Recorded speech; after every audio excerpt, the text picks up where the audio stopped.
Good morning, good day, and good evening to all our attendees joining us for today's latest Data Science Central webinar.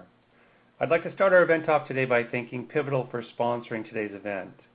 Pivotal is a longtime supporter of the Data Science Central community and a wonderful partner, and we are honored to have them sponsoring today's event. I would also like to take this opportunity to mention and show our appreciation for some of our other recent sponsors, including Cisco, Hortonworks, Tableau, Teradata, Splunk, and TIBCO, to name just a few. These past webinars are available on demand and can be viewed at datasciencecentral.com. If you have not seen them before, I would encourage you to take a look, as they do provide some very useful information. Today's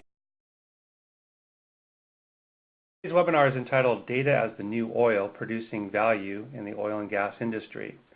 And before we begin, I'd like to briefly review the format of today's webinar. Today's event will be approximately 1 hour long. We have a single panelist that I'll introduce to you all in just a few moments. We should have about 10 to 15 minutes for Q&A following the presentation. And this event is being taped and will be made available later on this afternoon at datasciencecentral.com.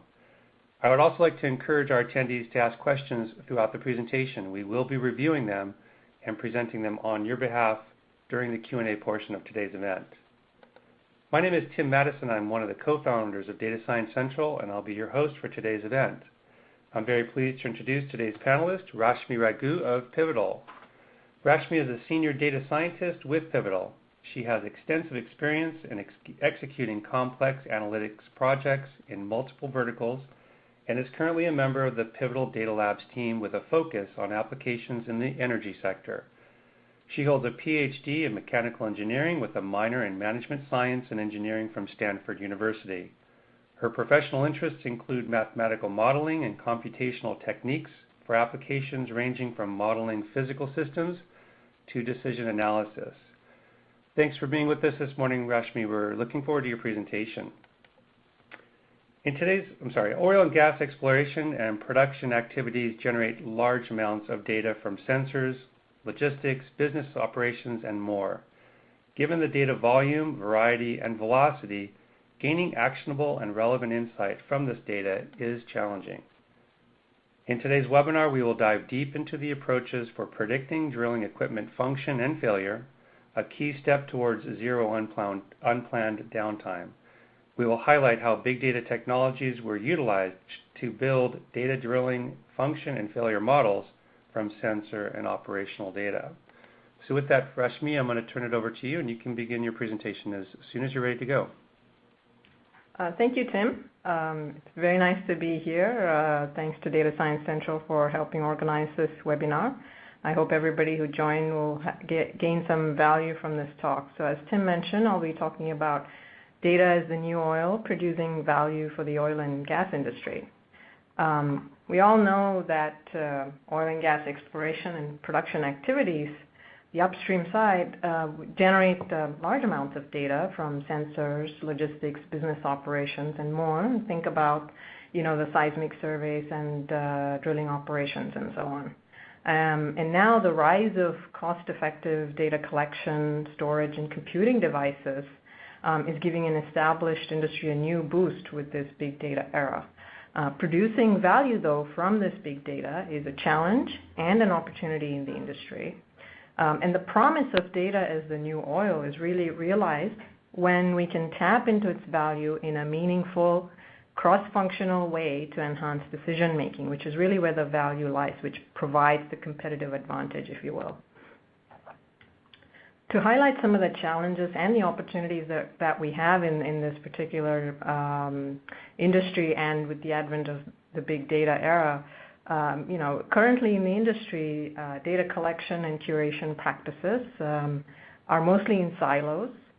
Different data models for data from different functions in the organization can exist. Think about the exploration side versus the production side and the business folks, etc. When you try now to merge all of these data sources together, you'll find that there may be missing or incomplete data for integrating these various data sources. There are also, of course, legacy systems that need to be taken into consideration and different technology bases. Aside from the data being in silos, there may be domain expertise in silos, very deep domain expertise and very valuable domain expertise.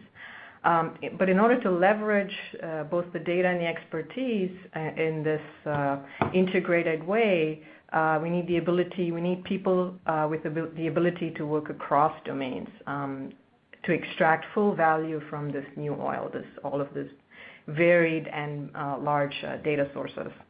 And the opportunity side in this day and age, we have data lake concepts, which the technology allows you to have your data stored centrally and curated in a meaningful way. That leads to what we see as a comprehensive single view of the truth. So if you think about large data sets, varied data sources, the integration of these data assets can lead to more informed and powerful models.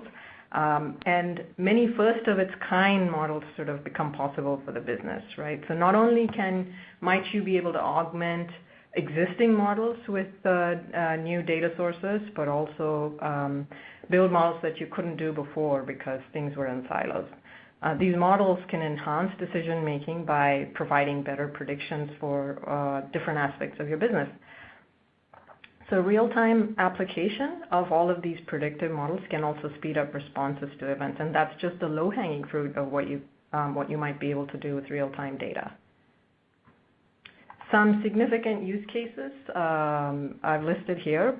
Of course, these are not the entire universe of possible use cases. These are definitely some of the more significant ones that we come up with or that we see when we talk to different folks. Predictive maintenance comes out very close to the top, if not the top. Many people are interested in things like modeling equipment function and failure, so that eventually you can optimize maintenance schedules, not just for individual pieces of equipment, perhaps the entire system as a whole, which consists of different pieces of equipment. So not just the parts, but also the whole. And of course, as I mentioned, real-time alerts based on these predictive models can maybe alert people to something that's going wrong far ahead of time, with enough time to maybe make informed choices about what to do. Then there's seismic imaging and inversion analysis, which is very useful and very big in the industry for exploration. Reservoir simulation and management, production optimization, supply chain optimization, and even some energy trading. These are sort of significant use cases, and the ones that we will deep dive into today are related to predictive maintenance, specifically modeling equipment function and failure. So I'm going to take you through a few examples and approaches for predictive analytics for drilling operations. So we're predicting equipment function and failure.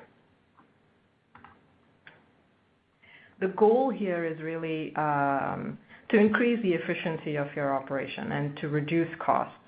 The idea is to take steps towards zero unplanned downtime.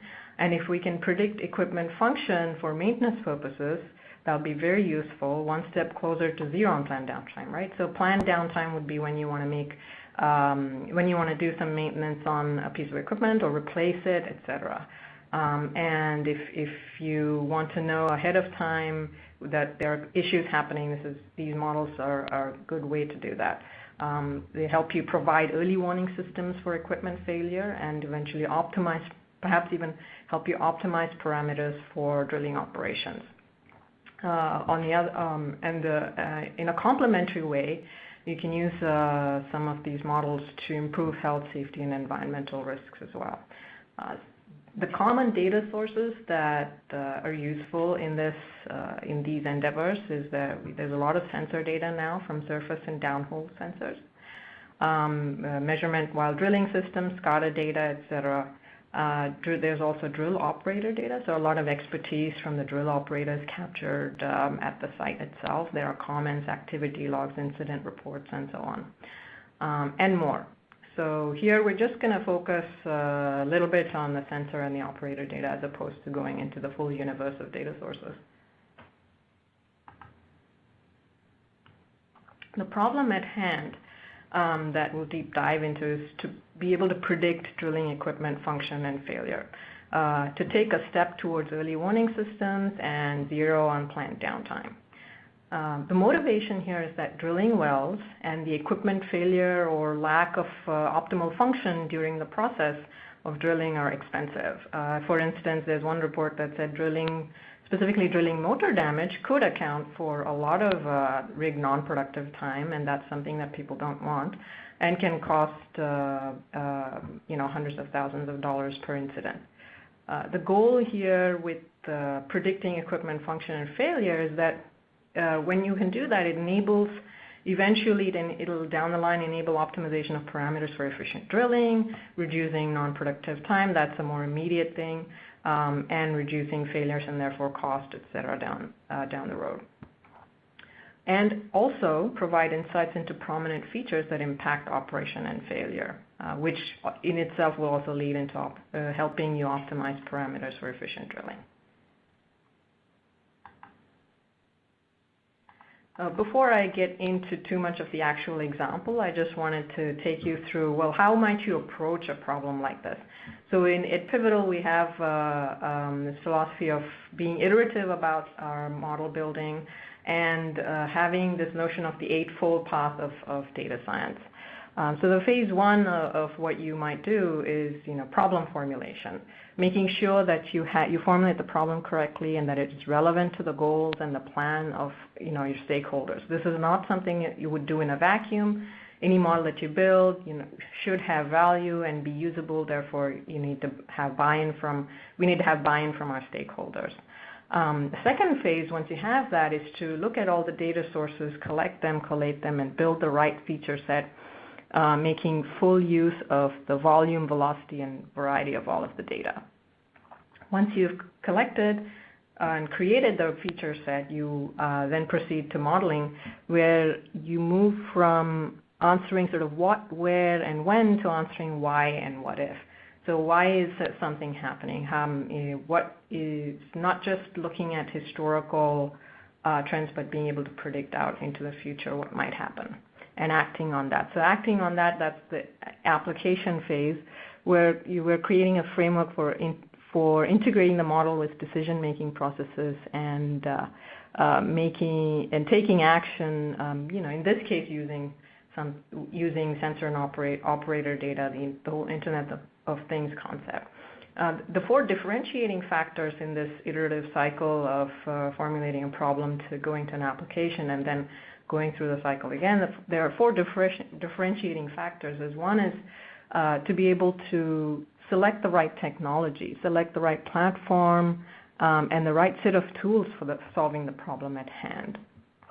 And I already mentioned this notion of this iterative approach, basically performing each phase of this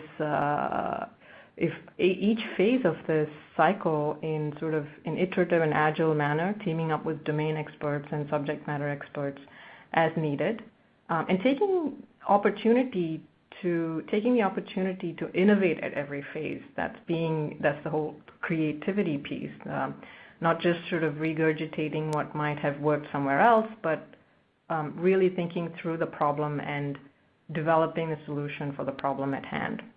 And finally, of course, building a narrative around this entire process so that we're creating a fact-based narrative that clearly communicates these insights to stakeholders and the value of these insights to stakeholders. So given this philosophy that we have, so I'll take the technology selection piece and sort of highlight what we would need for this predictive modeling of drilling equipment function and failure, what we might need to see in the technology piece. We really want a platform that is available for all phases of the analytics cycle, not just one or more, not just one part of it. We need the platform to be able to support development of complex and extensible predictive models to predict equipment function and failure. We want the platform to provide a framework for integrating data from multiple sources across data warehouse and rig operators, so both in terms of size and speed of the platform. And we want to be able to analyze, should we choose, both structured and unstructured data in a unified manner as opposed to on separate systems. For instance, you might want to do fast computation on hundreds of features over time windows in time series data. with billions or trillions of rows of data. On the other hand, you might also want to analyze operator logs or comments using a natural language processing pipeline to understand issues, not just failures, but general issues that are happening with pieces of equipment, when replacements might have happened that were not planned, etc. So in this particular talk, we'll focus on the Pivotal's MPP GreenPlan database platform and the same or very close to the same functionality is available on the Pivotal HD Hawk platform, basically SQL-based MPP architectures. And on top of that, we have MadLib, which is an in-database machine learning library, works on both GreenPlum database and Hawk, as well as R Python through the procedural language versions of PLR and PL Python. Given this technology base, I'll go through the problem of predicting equipment function and failure using, when you think of predicting equipment function failure, for drilling operations, you don't have to think about something vague, Say, one thing that's of interest for some people is to be able to predict, say, the rate of penetration of the drill down to where you might want to go. And if that's not happening properly, then there may be something wrong with that. So that's not one single piece of the function of one single piece of equipment, but that's the entire system functioning in a way that in an optimal way that you want it to. So being able to predict ahead of time how you're doing there would be useful. And also think about predicting equipment failure for, let's say, the drill bit or the various different pumps used in the operations or the motor, etc. So we were looking at those kinds of use cases to get very specific. And the primary data sources for these examples can come from drill rig sensor data, which is measuring things like depth, rate of penetration, RPM, torque, weight on bit, etc. And this can be, at second resolution or maybe even more result or less, depends on the system. And then there's operator data where they capture comments, failure details, events, drill bit details, equipment details, etc. So these are two kind of very different data sources, and they can often be sort of orders of magnitude different in size, right? So merging those two can get challenging, both not just because of the size difference, but because of the content difference, etc. So the process of this predictive analytics that I'll take you through is, in this particular case, because we're dealing with two quite substantial and quite different data sources, we need to take care in data integration. And then once we've integrated the data and suitably cleansed it, we can begin feature building and then modeling at the end. So that's the rest of the talk is going to focus on that workflow.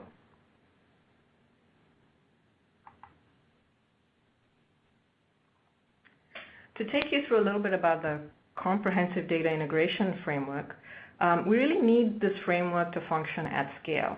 This is not small data, so you can't sort of design a system or use functionality which requires a lot of manual intervention. At the same time, this is not something that's completely devoid of human interaction either. So data cleansing, of course, the modeler has to decide many of these things. Data cleansing, for instance, removing nulls or outliers or missing value imputation techniques. There can be many different techniques you might want to apply depending on the particular problem at hand, and I'll take you through a couple of options and examples there. And also you might find that you have to standardize columns that are used to join across these multiple data sources. Oftentimes there may not be the right format in these things that you have to join across.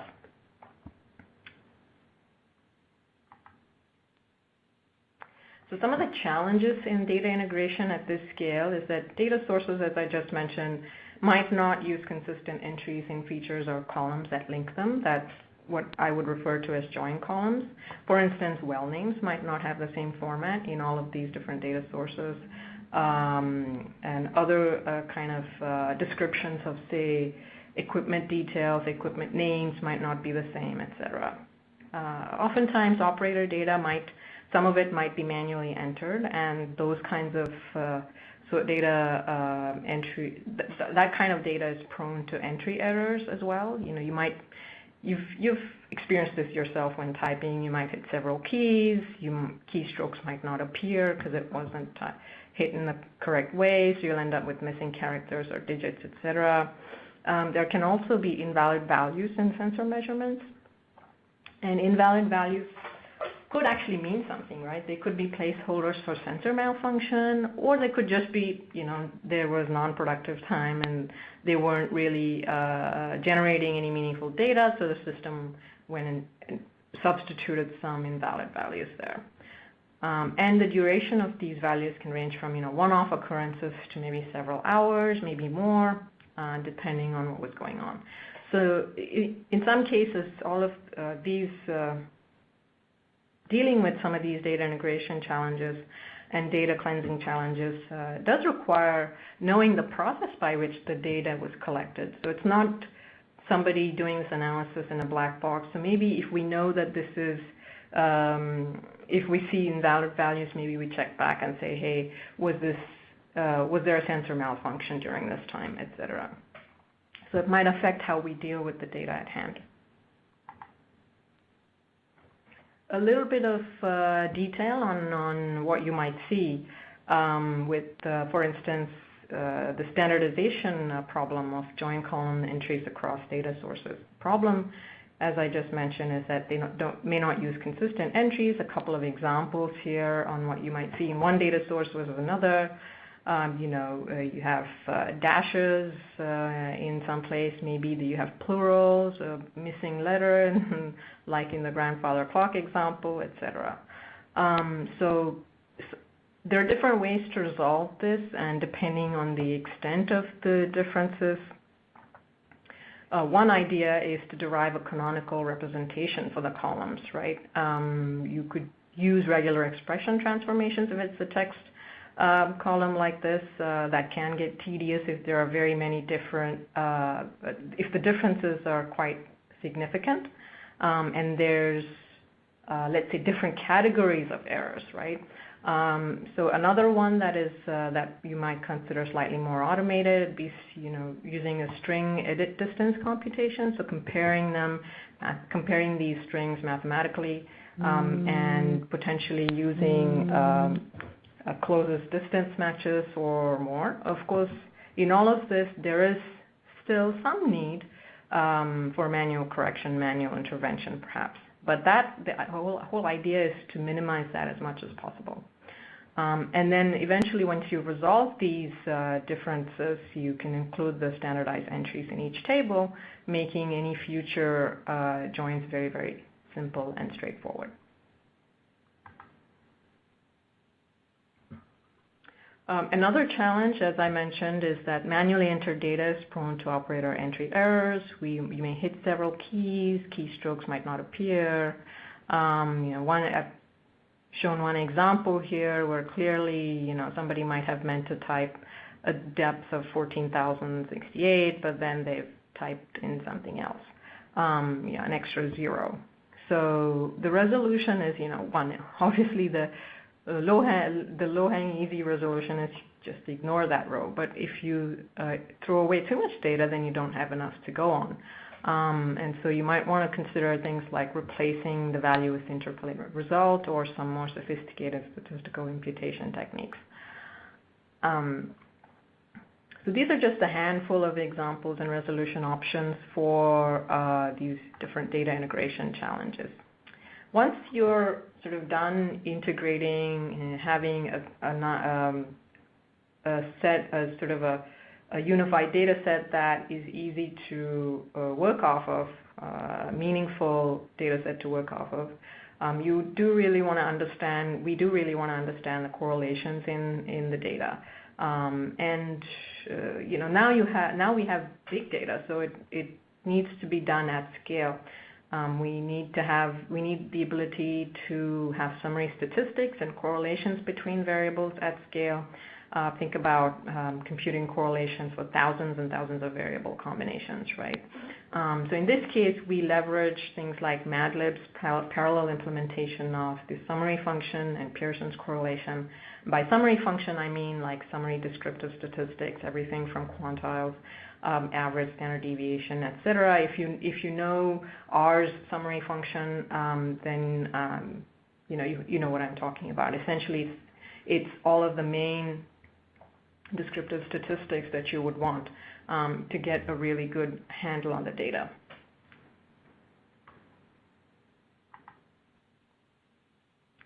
Since I talked a little bit about MATLAB, let me introduce MATLAB to all of you. It's our in-database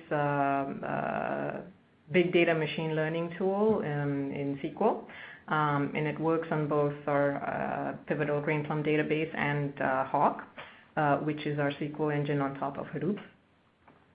It's an ever-growing library of machine learning and other tools, support modules, etc., descriptive statistics functions, etc. The idea behind it is that it parallelizes all of these algorithms and we're able to run all of these algorithms at scale, which otherwise we'd have to subsample some of the big data and do it in R on our desktop or something like that.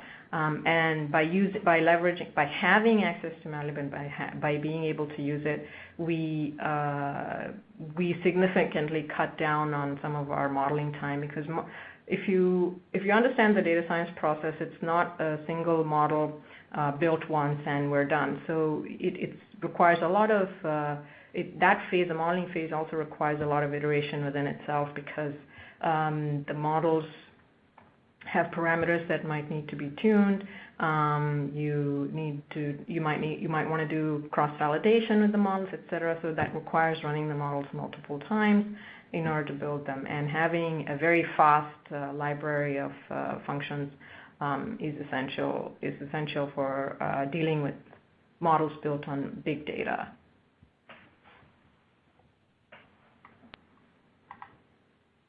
Going back to understanding our data and the complex and building features from this universe of data, basically, we can build, at least for the data set that we're looking at with sensor data and operator data, eventually a lot of the information is time series information, right? And it's often useful to create features from these time series variables using windows and window functions, time windows of data, rather than just using the time series variables raw. For instance, we can create statistical features based on moving windows of time series data, and I'll give you a little more detail on how we might do that at scale. And for that, we want to be able to do fast computation of features, and that's possible on our on the MPP pivotal stack using both native SQL, which I'll showcase to you in a little bit, as well as MATLAB or PLR, which is the procedural version of R if needed for added functionality. The nice thing about, I just explained MATLAB to you, the nice thing about PLR is that you can have access, or Python for that matter, you can have access to all of the large body of functions that R and Python have for data parallel applications at scale on Pivotal Stack.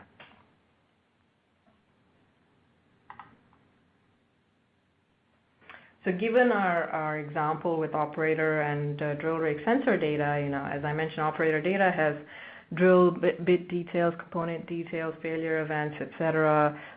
Drill rig sensor data will be measuring things like depth, rate of penetration, RPM, torque, and so on.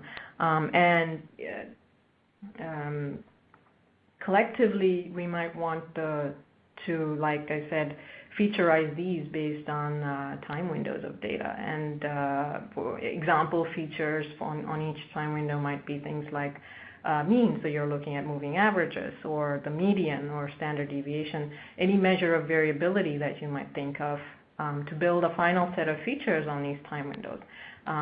So imagine building these features for each time window, sliding the window down in your time series and building yet another aggregate of, say, an average or a standard deviation.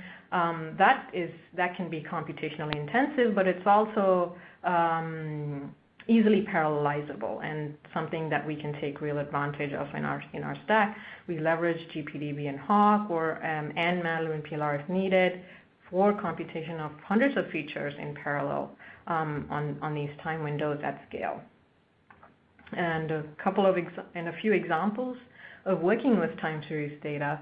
Pivotal GPDB and also Hawk has window functions that support dealing with time series data. SQL window functions include things like being able to look at time points that are ahead, even though if you're operating on a particular row at hand, you're not just operating on that one row of data, but you can look ahead and look back.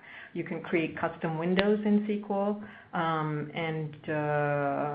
and run custom functions, custom aggregate functions. It doesn't have to be all the standard ones. You could be doing something more complicated like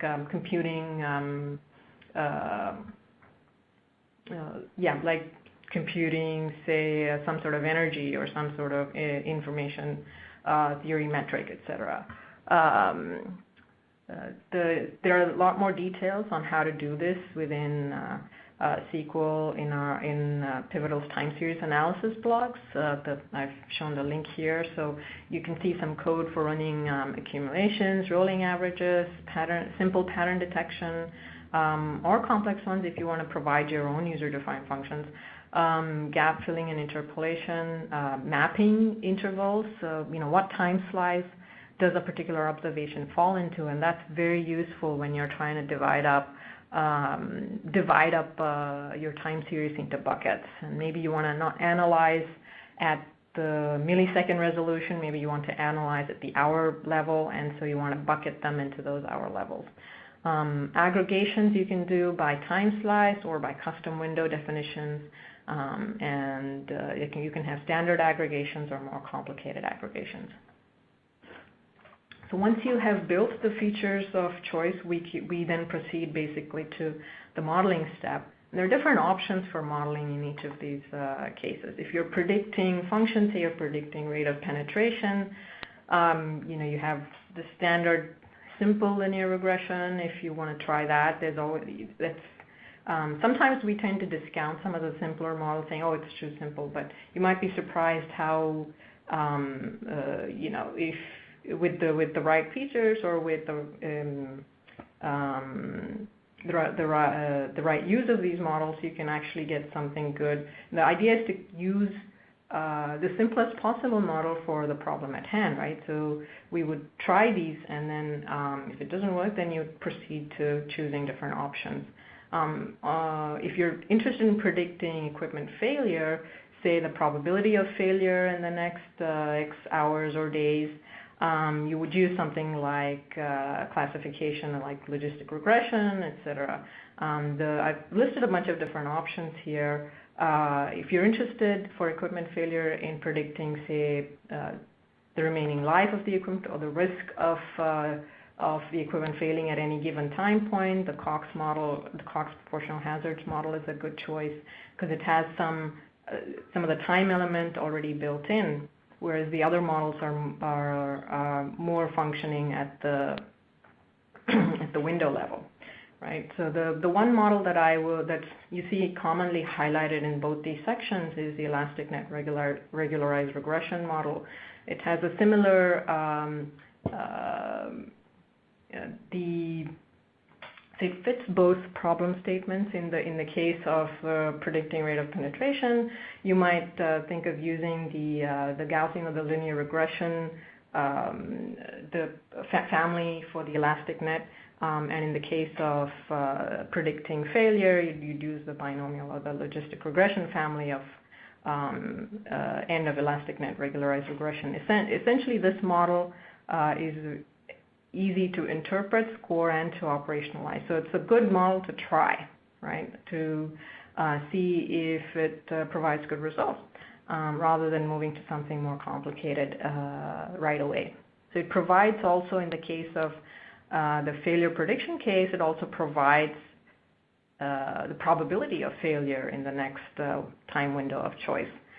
In all of these cases, all of the models that I've mentioned here, they're all available in MATLAB's in database parallel implementation. So we could have chosen any of these or more like the ones I listed in a few slides ago in MATLAB's list of available functions. If you go to MATLAB's website, there's way more and a more current list of functionality available there. Just to give you an idea of what elastic net regularized regression is, a quick background on that is that it seeks to it's a regularized form of either the linear or logistic regression, whichever family of functions you're trying to solve. And the idea is if you're trying to compare it, say, to the ordinary least squares linear regression, there's a little comparison that I've included here in that in the case of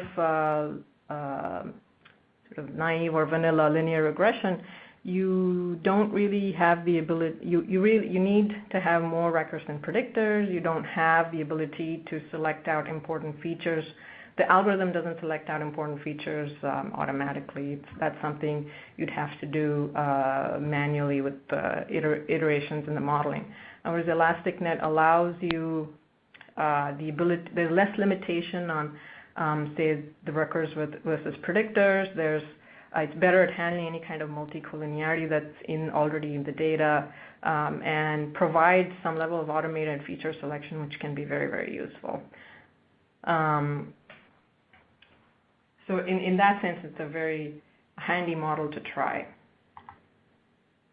So once you've applied such a model or any of those models that you saw before, we always look at what the actual versus the predicted. In this case, for ROP, what you're seeing in the blue line is the actual ROP, and the orange line is the predicted ROP. And then you validate whether the model performed well or not. And then in the case of equipment failure, we usually generate an ROC curve, essentially evaluating whether the balance between the true positive and the false positive rates, essentially. So in this case, the up and to the left, if the ROC curve is more skewed up and to the left, that's an indication of a pretty good model. So the more to the left it is, the more the better it's performing for a test case.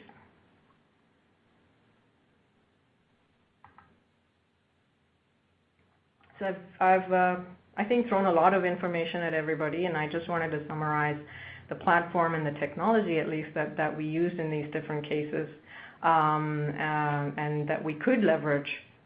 Even if I didn't touch upon them, I just want to cover some of those things. Pivotal Greenplum database or Pivotal HD and Hawk together definitely have the power and the capability to do all that we just talked about. MATLAB, PLR, and PLPython together give us a huge tool set of algorithms and functionality to use on top of either of these platforms. And some of the common visualization tools that we use are, Tableau, R, Python, GraphViz, and so on. So these are collectively some of the most used platforms and tool set in our team. And we've solved very many different varied problems with those, and can certainly share more with you if needed.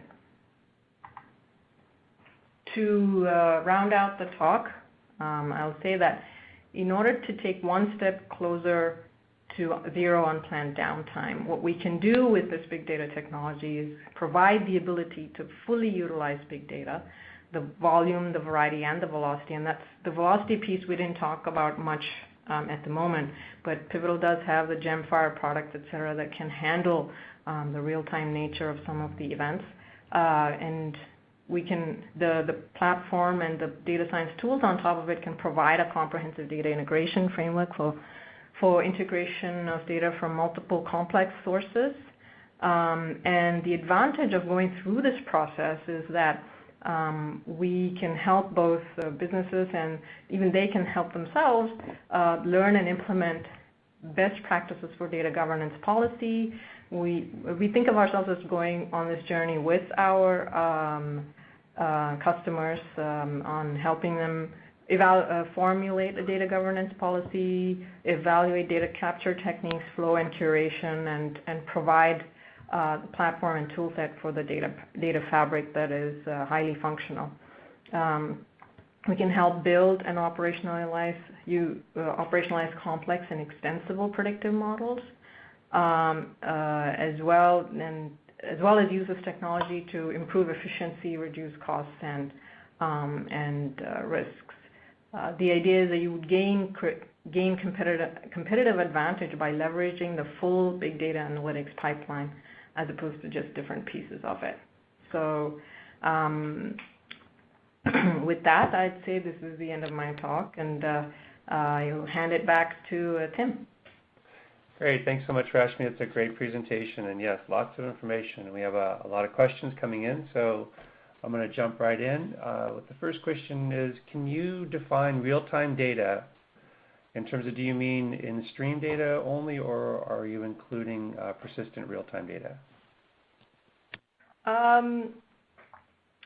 Well, you could do, it can be both. I'm not limiting to just stream data or just persistent data. You could think about both. But typically, if you are focusing on drilling operations, I think much of what we've seen is persisted. So it might be coming in fast. Whether or not it's coming in at the real, threshold of real-time ingestion, I'm not sure. But there's much of the sensor data does come in fast and is also persisted. So. Okay, very good. Can you go into some detail in terms of the tools that you're using for the real-time streaming? I think I just alluded to Pivotal's Gemfire product that's capable of handling real-time ingestion, real-time data. There is also initial efforts here about building out predictive models on that kind of platform as well. So if you can think about MADlib is more of something that helps with batch model building. That's on persisted data, but there's the move towards the model building on the real-time side as well. Okay, thanks for that. Since you mentioned MADlib, another question is, what do you tend to use most often? Do you use MADlib, R, or Python? That's hard to tell. If we wanted to, we would definitely, I think, you try to use MADlib as often as possible because it is parallelized and most efficient for the stack.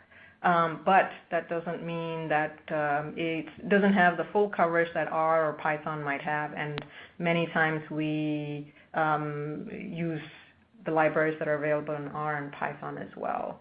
And so that it really depends on what we want to do with the data. Where it's not that we would say, hey, this is available in MADlib and therefore we'll use it for the problem. No, we try to see what do we need to do for the problem and look at the options available in MADlib or in Python and choose the best one. Okay, very good. So a little more case by case. So the next question is, what is the difference between what you did with Pivotal's big data technology stack and what you could do with a smaller data tool like R? So that basically comes down to how you can integrate and analyze data at scale, right? If I were to build a model in R, I would have to sample down my big data and then ingest it into my laptop or something and then and then I can do an array of different things on that. But even to build the features that I'm talking about, we really need a big data tool so that you aren't limited to building features on small data. You do the entire series of feature building in the platform, in the parallel platform, and if you find that, you want to do some novel model that's not available that you're trying to code yourself, then you can try to do that in R and bring some sample into your laptop. But really, if you want to leverage all of your data, both for feature building and modeling, you want to use a big data stack and the data science tools that are available on that stack, rather than sample and build model on a sample of your data or small data on your laptop, which is what R will allow you to do. Okay, sounds good. So the next question is when to perform data integration near real-time data and near real-time while drilling. It seems to be a little bit too demanding, at least from this attendee's perspective, and they want to know, for a given drill rig, is the data to build a reference data set for that specific rig in advance and reuse the data set on site during an ongoing project? Does that make sense? I hope I read that question correctly. Let me see if I understand the question correctly. So is the question saying basically that it's too demanding to do real-time data integration that's coming from the rigs, and therefore the idea is to then persist the data for one rig and to use it in later projects? Or am I understanding that correctly? That's how I would read it, yeah. So a combination of both the real-time data and then using that data for sort of other reference points. Right. So in many cases, so the very first step is to use, the easiest step, I should say, the low-hanging fruit, is to use persisted data from different drill rig sites to then figure out the optimal best data integration strategy, and then look at deploying that if you want to do the integration real time.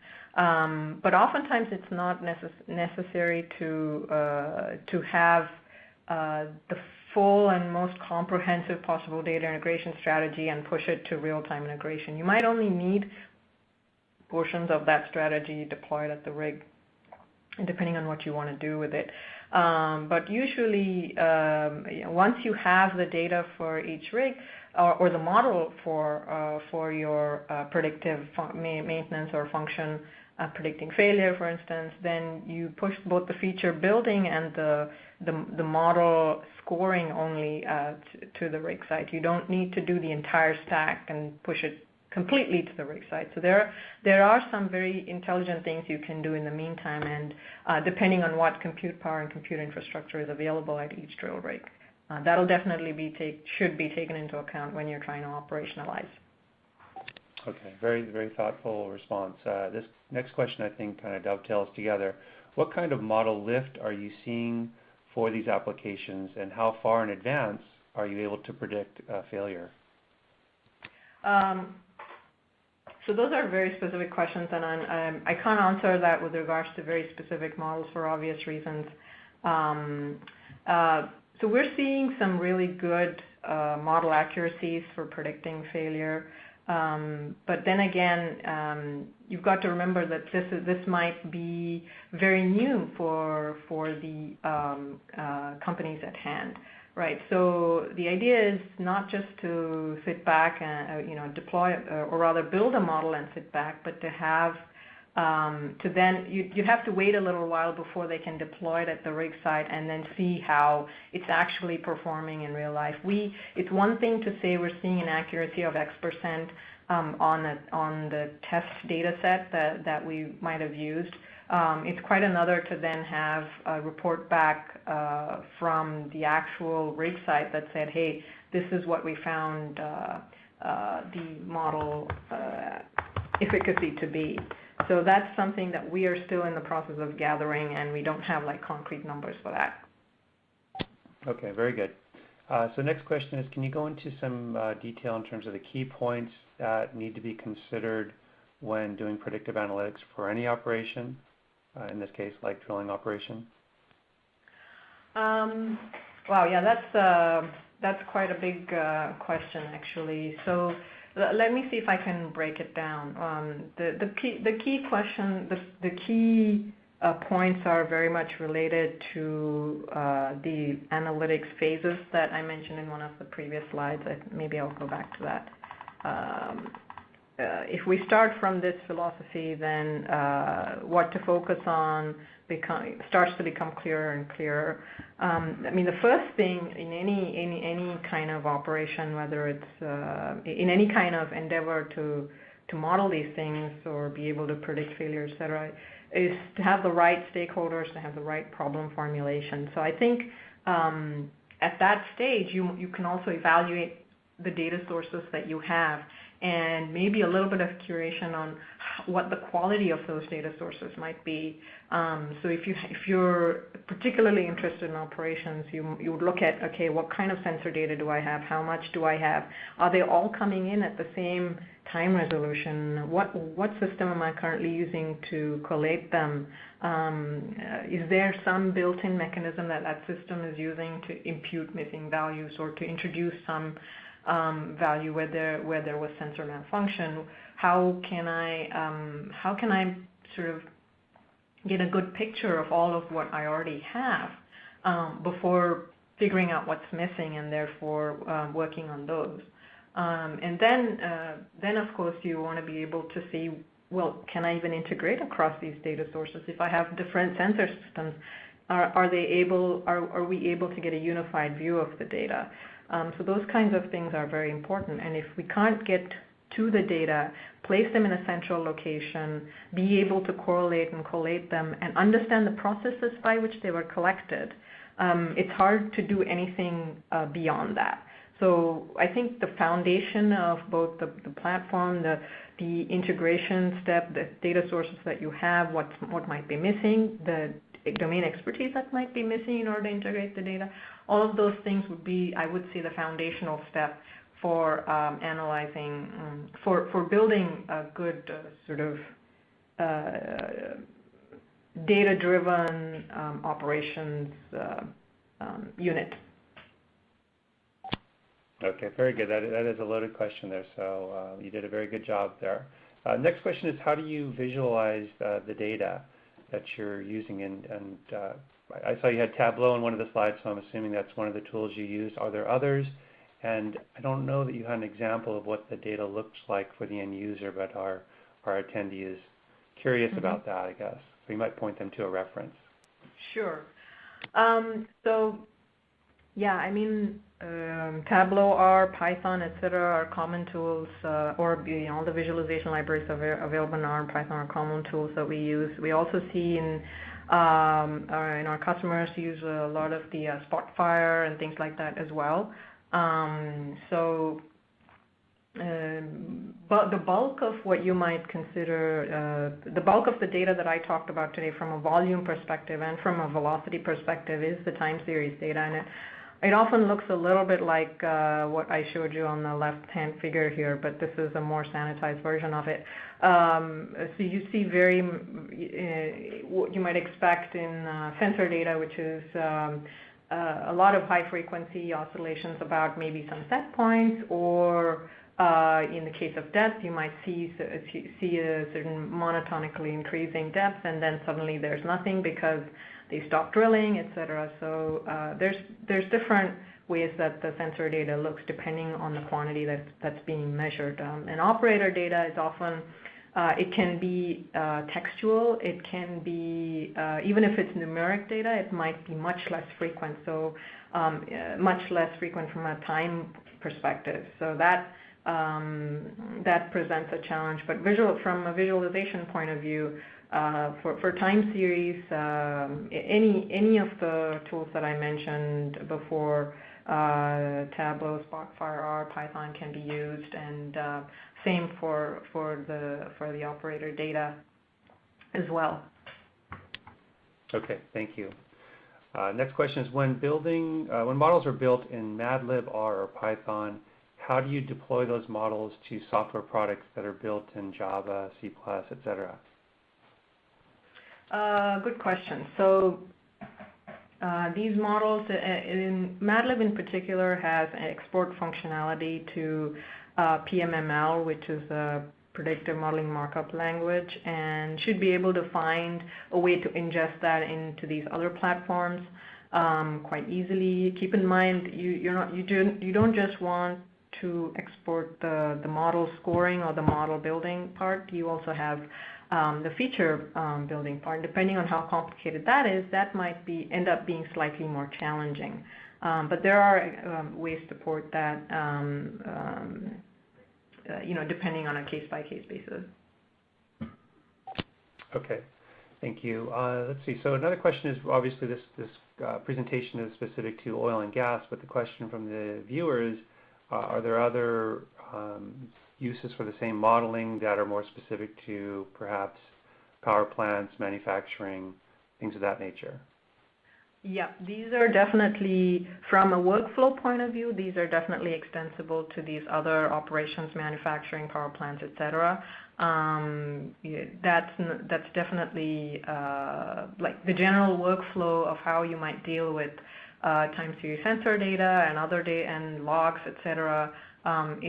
Is portable for sure. The specifics will vary. The speed with which the data is coming in, the format, what a particular invalid value means, etc. That all of that is where domain expertise really comes in. How the data is collected, how it's persisted, etc.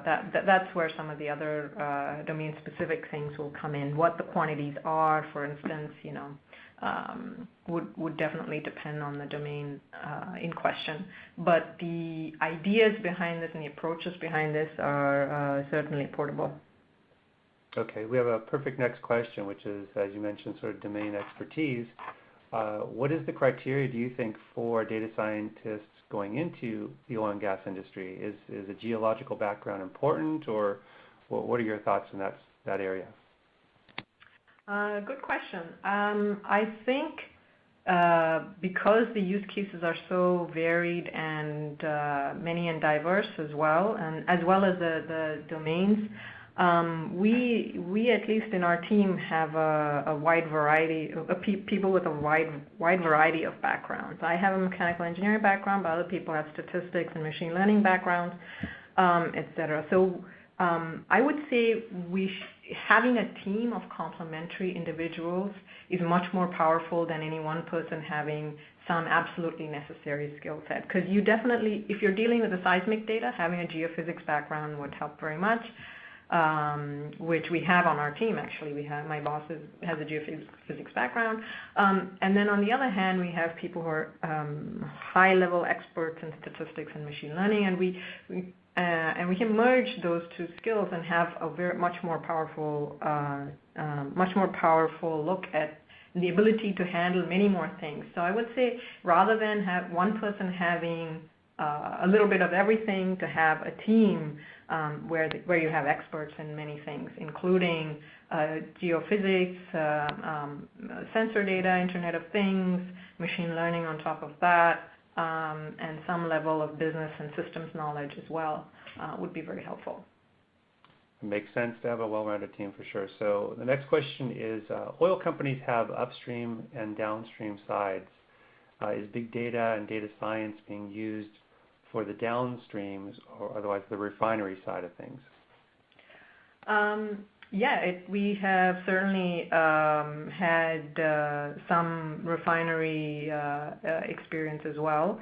There's different things happening there, but the idea is, again, just like I mentioned with the manufacturing and the other verticals aside from drilling operations, these ideas of predictive maintenance will translate even to that side.